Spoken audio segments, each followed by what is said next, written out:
सीआईके की छापेमारी देखने को मिली। श्रीनगर, कुलगाम और अनंतनाग में सीआईके की छापेमारी। तो बड़ी अपडेट इस वक्त हम आप तक साझा कर रहे हैं। कश्मीर में कई जगह पर छापेमारी की कार्रवाई की गई। तो वहीं पर श्रीनगर, कुलगाम और अनंतनाग में ये बड़ी कार्रवाई दिल्ली ब्लास्ट केस में कश्मीर तक तार जुड़ते हुए नजर आ रहे हैं और ऐसे में सीआईके की ये बड़ी कार्रवाई वहां पर देखने को मिल रही है।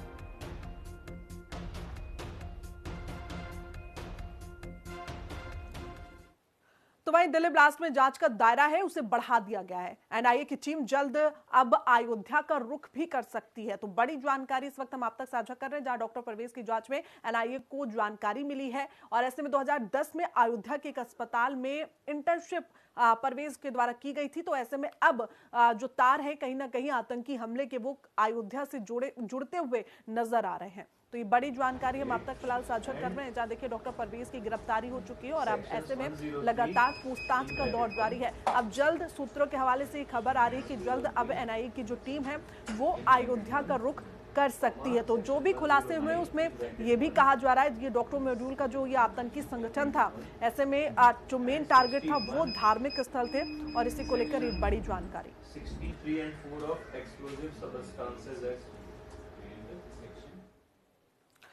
तो देखिए कुछ तस्वीरें भी हम आपको दिखाएंगे जहां किस तरीके से लगातार आतंकियों पर अब ईडी का जो शिकंजा है वो कसता हुआ नजर आ रहा है। कार्रवाई लगातार हो रही है। तो हम कुछ तस्वीरें आपको दिखा रहे हैं। अल-फलाह पर ईडी का शिकंजा कसा, ये तस्वीर हम आपको दिखा रहे हैं। सुरक्षा बल अनंतनाग की तस्वीर है, जम्मू कश्मीर की, जहां पर देखिए सुरक्षा बल मौजूद नजर आ रहे हैं। श्रीनगर में भी हर तरफ देखिए कार्रवाई का जो दौर है वो नजर आ रहा है। ऐसे में तार जहां जहां तक जुड़ रहे हैं वहां वहां अब ईडी हो या फिर एनआईए हो, सभी विभाग के लोग जुटे हुए हैं क्योंकि बड़ा मॉड्यूल पकड़ा गया है और ऐसे में अब पूरी कोशिश की जा रही है प्रशासन की ओर से कि जल्द से जल्द बड़े खुलासे इसमें हो पाए।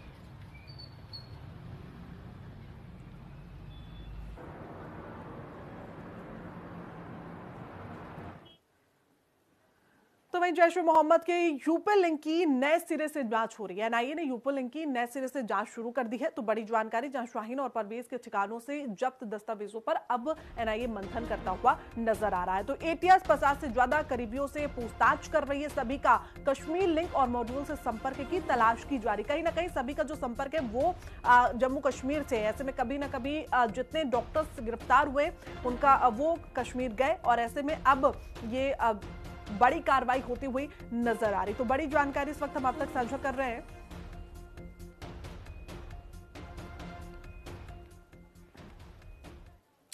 तो वहीं दिल्ली ब्लास्ट मामले में शाहीन से जुड़ा एक और बड़ा खुलासा हुआ है। मानव बम बनाने की तैयारी में शाहीन थी, ये खुलासा हुआ है। तो बड़ी अपडेट आप तक साझा कर रहे हैं। मुस्लिम महिलाओं को मानव बम बनाने की तैयारी में ये जुटाना चाहती थी। ऐसे में जांच एजेंसियों को व्हाट्सएप चैट से ये पूरी जानकारी मिली है। मानव बम बनाने के लिए विस्फोटक भी शाहीन ने मंगवाए थे। कोड वर्ड में नाम रखा गया था मुजाहिद जंगजू, ऑपरेशन का नाम था मिशन काफिर। तो ये बड़ी जानकारी देखिए हम आप तक साझा कर रहे हैं, जहां तमाम खुलासे इस दौरान शाहीन को लेकर हो रहे हैं क्योंकि इस पूरे जो मॉड्यूल की मास्टरमाइंड कहीं ना कहीं शाहीन को देखा जा रहा है और ऐसे में गिरफ्तारी शाहीन की भी हो चुकी है, उसके भाई परवेज की हो गई। तमाम जो डॉक्टर्स हैं अब वो गिरफ्तार हो चुके हैं। उसके बाद अब तमाम खुलासे होते हुए नजर आ रहे हैं। तो बड़ी अपडेट इस वक्त हम आप तक साझा कर रहे हैं। देखिए कोड वर्ड का इस्तेमाल किया जाता था। व्हाट्सएप ग्रुप के माध्यम से शाहीन बातचीत शुरू करती थी और ऐसे में तमाम अलग अलग कोड रहते थे जिसके द्वारा जो आपस में ये पूरा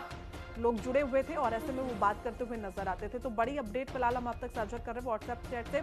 अब लगातार एनआईए को तमाम जो जानकारियां हैं वो मिलती हुई नजर आ रही है और उसी आधार पर अब आगे की जो कार्रवाई है वो की जा रही है।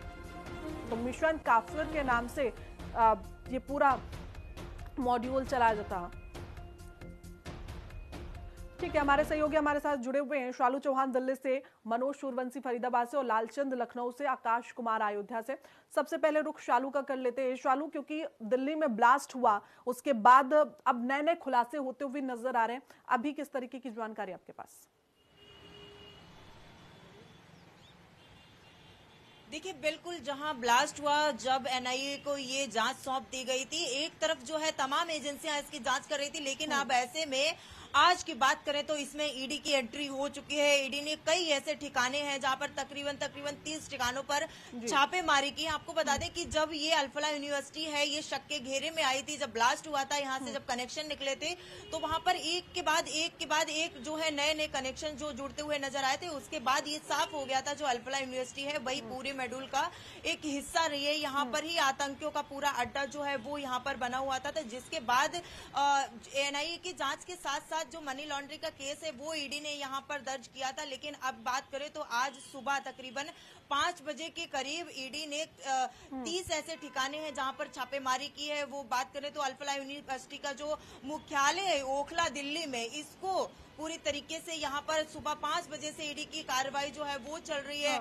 ऐसे जितने भी अल्फला यूनिवर्सिटी से उनके ट्रस्टी से जितने भी जुड़े हुए ठिकाने हैं उन सभी पर ईडी की कड़ी कार्रवाई जो है सुबह 5 बजे से लगातार जारी है। तो जितने भी अब ऐसे ठिकाने जो हैं खास करके अल्फला यूनिवर्सिटी से जितने भी ठिकाने, जितने भी उसके ट्रस्टी हैं, उन सभी पर ईडी की जो है वो कड़ी कार्रवाई सुबह 5 बजे से देखने को मिल रही है। चाहे बात करें फरीदाबाद की, दिल्ली की, जितने भी उससे जुड़े हुए कनेक्शन मिल रहे हैं, जितने भी उससे जुड़े हुए और अन्य हिस्से में जहां पर अल्फला यूनिवर्सिटी का नाम जुड़ा हुआ, ऐसे तकरीबन 30 जो ठिकाने हैं फिलहाल जो है ईडी की रेड वहां पर चल रही है।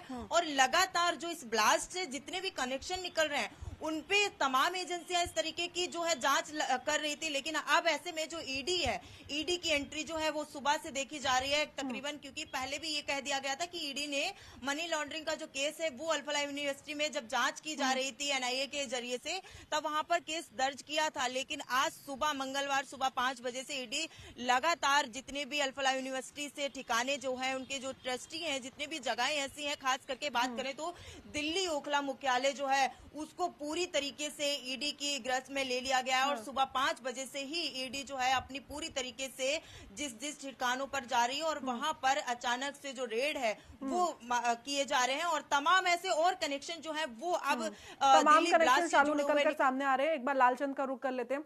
लालचंद, देखिए तमाम वीडियो उमर के अब जब से धमाका हुआ है उसके बाद से तमाम वीडियो हम देखने को मिल रहे हैं। एक और वीडियो अब सामने आ रहा है जिसमें वो सुसाइड बॉम्बिंग की बात करता हुआ नजर आ रहा है।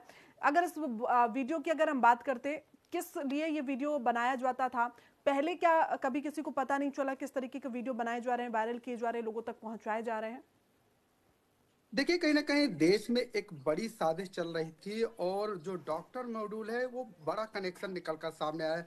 सिर्फ उत्तर प्रदेश में जांच एजेंसियां नहीं कर रही, हर राज्यों में कहीं ना कहीं जो है जांच एजेंसियां जांच करती हुई दिखाई दे रही है। हर कहीं प्रदेश में जो है एक बड़ा लिंक निकल कर सामने आ रहा है। यही वजह है कि देखिए डॉक्टर शाहीन का पकड़ा जाना, डॉक्टर परवेज का पकड़ा जाना कहीं ना कहीं ये साफ दर्शाता है कि एक बड़े आतंकी संगठन की जो साजिश है वो चल रही थी। और यही वजह है कि देखिए जिस तरीके से डॉक्टर उमर का वीडियो सामने आया है, उसके बाद आप देखिए कि उसमें साफ दिखाई दे रहा है कि किस तरीके से वो सुसाइड बम्बिंग का जो है ऑपरेशन अंजाम देने की बात करता हुआ दिखाई दे रहा है। किस तरीके से उसने कहा कि जो है जो ये सुसाइड है वो किस तरीके से करना चाहिए, किस तरीके से लोगों को प्रेरित करता हुआ दिखाई दे रहा है। यानी कि माना जाए कि कहीं ना कहीं एक पूरा ऑपरेशन तैयार किया था जो है उमर ने। उस ऑपरेशन के जरिए तमाम जो लोग इसके संपर्क में थे उनको कहीं ना कहीं ये मैसेज देने का काम कर रहा था कि सुसाइड बम्बिंग करके कहीं ना कहीं वो दिखाना चाह रहा था कि और लोगों को कैसे जोड़ा जाए, कैसे जो है जिहादी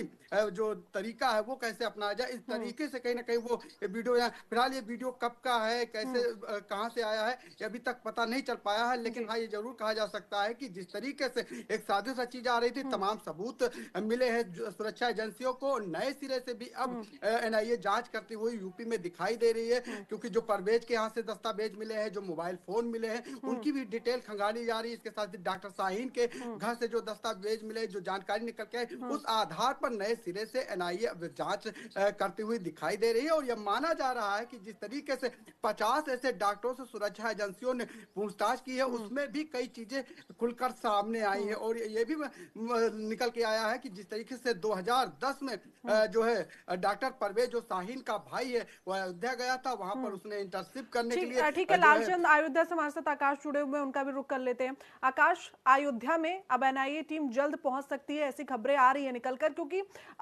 अगर हम इस पूरे आतंकी गतिविधि की बात करें तो कहा जा रहा था जो इनका मेन टारगेट था वो कहीं ना कहीं धार्मिक स्थल था, उसमें से सबसे महत्वपूर्ण अयोध्या नगरी यानी कि रामलला मंदिर में भी इस तरीके की घटना को वो अंजाम दे सकते थे।